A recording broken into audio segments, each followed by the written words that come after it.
Hi, my name is Olivier Sacalarius, founder of the DUI Defense Legal Group. Our firm handles DWI cases. We represent clients accused of DWI every single day.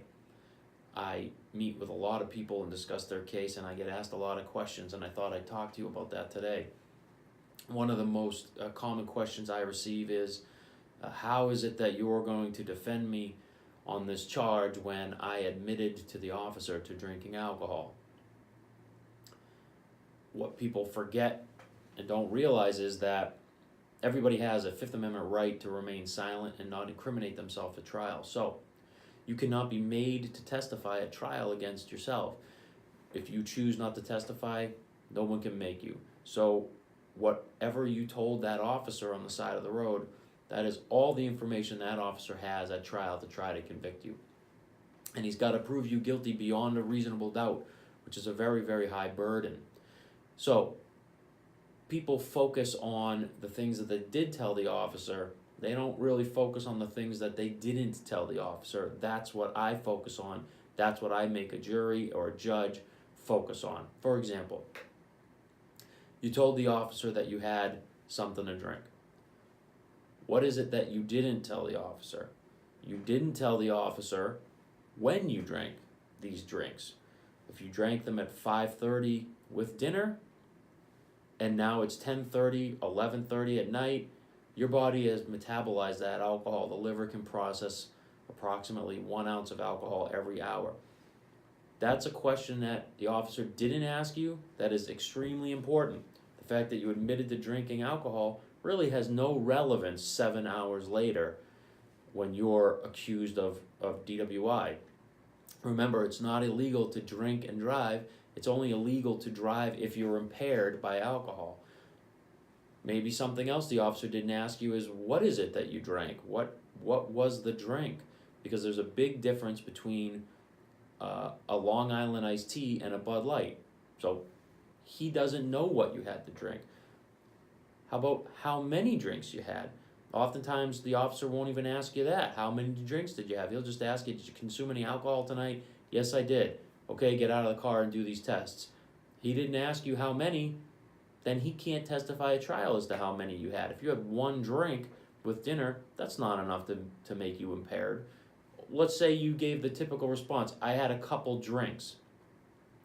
Still, you didn't tell the officer, did you eat dinner with those drinks? That affects the absorption rate of alcohol in the body. Did you tell the officer, did you finish the drinks?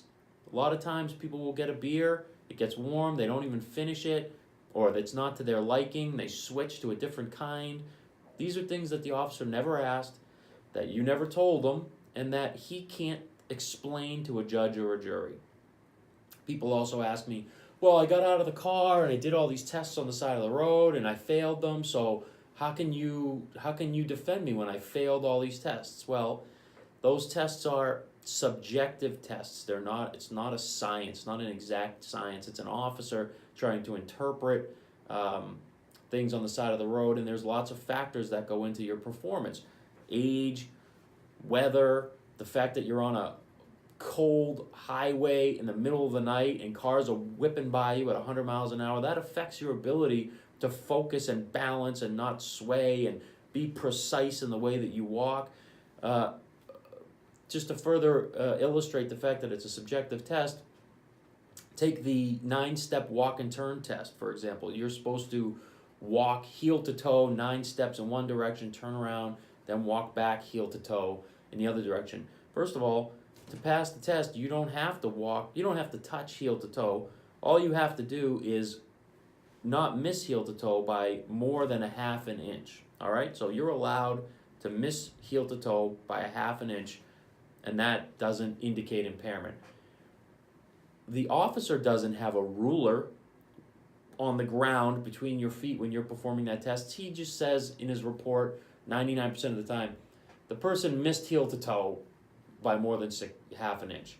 But when you ask them at trial, okay, well, how much more than half an inch? They don't know. They don't write it down. They don't remember. So if it's 0.6 inches that you missed heel to toe, that's a big difference than you missed heel to toe by 3 or 4 inches.